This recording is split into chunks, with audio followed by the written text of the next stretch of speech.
everyone, my name is Jed. So we've all done this before. You wake up feeling pretty motivated. You have this task of completing that essay you've put off for a while. Your brain is being pretty rational, saying, alright, today's the day to get this done.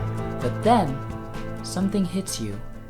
There's this little egg inside your head that would talk to you, saying things like, hey, I heard there's this new anime called My Hero Academia that I know you would love to watch right now. So just put away that essay that you've been working on that's due at 12 a.m. today and let's binge the show.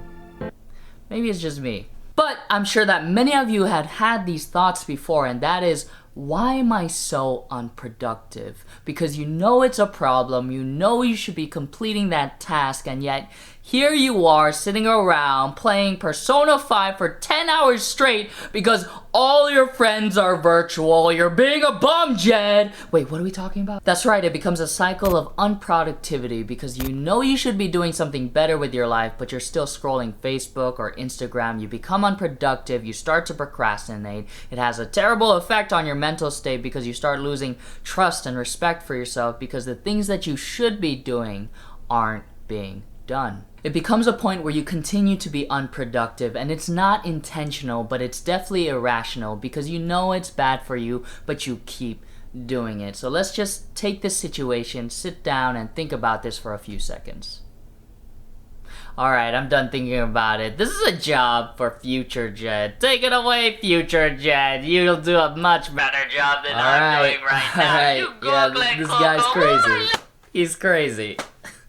So to truly understand the logic behind this, you need to see that productivity isn't integrated into your life all of a sudden. You don't just wake up after years of laziness and all of a sudden you're the most productive human on the planet. That's why most New Year's resolutions fail, because none of the actions or activities like going to the gym or reading a book has been in any part of your life before that. Now, I'm not saying it never works because I've done something similar, but there are actions that I've had to do prior to that to help accomplish that productive lifestyle. When New Year's hit, yes, I let go of a lot of the negative habits, but from there, I had to build up the positive ones. And I know it's difficult to get out of that comfortable lifestyle because our brains aren't used to being constantly pushed. They're more designed to be survivors and not thrivers. And the reason for that is because there was a time where the human society only worried about the basics of food, water, and shelter. Those three weren't easy to come by back then. Once you obtain all that, it's enough to feel accomplished for the day because back then you had to hunt.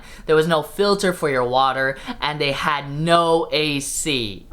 They're crazy. They're crazy. You see, everything was done for the short-term goal of survival, but nowadays it's easy to have all the basics if you live in the United States. So we fall into the comfortability because we're designed to preserve energy until the situation is requiring us to use the skill of survival. The brain likes to avoid negative emotions and stress because it causes the brain to think that it's in jeopardy of survival. But in a modern society, when a task or event is associated with negative emotions, it's usually something to do with bettering your life, whether it's taking the first steps to start your business or finishing that assignment to get your degree. Now, there's nothing wrong with living a comfortable lifestyle. It's nice to watch Netflix and it's nice to watch old Vine compilations, but if you want to go further in life, you'll have to surpass being just good. I mentioned this in another video and I'll link that up here, but in order to thrive, you'll have to realize that good is the enemy of great. You don't achieve greatness by just being unproductive. And besides,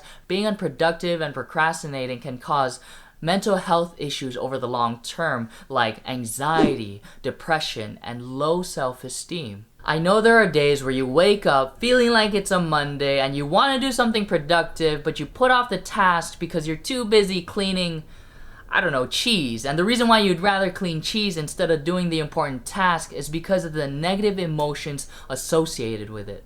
It's not that you don't want to complete the task, it's because of how the task makes you feel, whether it's fear, stress, dread, worry, doubt, guilt, or boredom. It's the thought of doing the event more than actually doing it. So how do we stop this mindset of laziness and unproductivity and start being productive? I don't know. This sounds like a lot of work. I'll let you take care of this, future Jed. Great job, Jed. Man, I love that guy. So when it comes to productivity, yeah. When it comes to productivity, there is too much concentration on what the task is, what you're going to do, and how it makes you feel. But the actual question you should be asking yourself is, why? Why are you doing what you do? Why is the task important? And why does it make you feel that way? Why start a business? Why work out? Why finish that essay? And why do you want to do anything? Once you get a clear vision of the bigger picture, whether it's to earn your master's degree for college or maybe you want to get physically fit, there needs to be a goal for the task at hand. What you do to be productive today will build up to complete that overarching goal. And yes, oftentimes we don't want to do the task, but you don't have to do the biggest thing right away. Like I said before, you don't just wake up and boom, Amazon, I built it. No! You build up to that, and it starts with the little things in your daily life. The YouTuber Better Ideas mentioned Mark Manson's do something principle. We typically think that inspiration leads to motivation and then leads to action, but Mark Manson states that it's actually an endless loop. We don't have to be inspired first. In fact, you do the act, and that act will cause a chain reaction, and then you're inspired and motivated to do more. For example, I used to not like making my bed. I thought it was dumb. What's the point? I'm gonna sleep in it tonight anyway. But then one day, to get in the mindset of doing things and accomplishing something, I started making my bed. It went from making my bed to brushing my teeth to doing something else, and then more and more and more until I was able to exercise for an hour a day or finish that book that's been sitting on my shelf for years. It built up from those little tasks to bigger ones, and you can take it one step at a time. 5 minutes on the essay today, and maybe 15 minutes the next day, and then 30 minutes after that. But when you start a project, you'll find that it doesn't end up just being 5 minutes. And then once you're done, remember to reward yourself for the wins. Having rewards pushes you and it gives you a mental break. Think of it this way. When I was a kid and I wanted something, whether it be a new game or ice cream, my parents would say, okay, Jed will give it to you if you memorize a multiplication table or ace this class. It pushed me to work harder to obtain this reward. You know, eventually productivity becomes a part of your lifestyle. Another method you could implement is to change your environment. If you're working on your laptop and you find yourself going on Facebook a lot, there's this extension called Newsfeed Eradicator for Facebook. What it does is eradicate your newsfeed for Facebook. Or if you find yourself on YouTube a lot, then there's this thing called distraction-free YouTube. It gets rid of the sidebar and the home page so you don't find yourself in an endless cycle of video after video after video in a never-ending cycle until you get to that side of YouTube. Unless I'm that side of YouTube, then welcome! Come on in! Other ways to change your environment is to uninstall apps that you're constantly on. I uninstalled Instagram, Facebook, I even uninstalled Google Chrome, and now I have to use internet. How do I look up definitions for any word? I don't use internet. I installed the dictionary app. Who does that?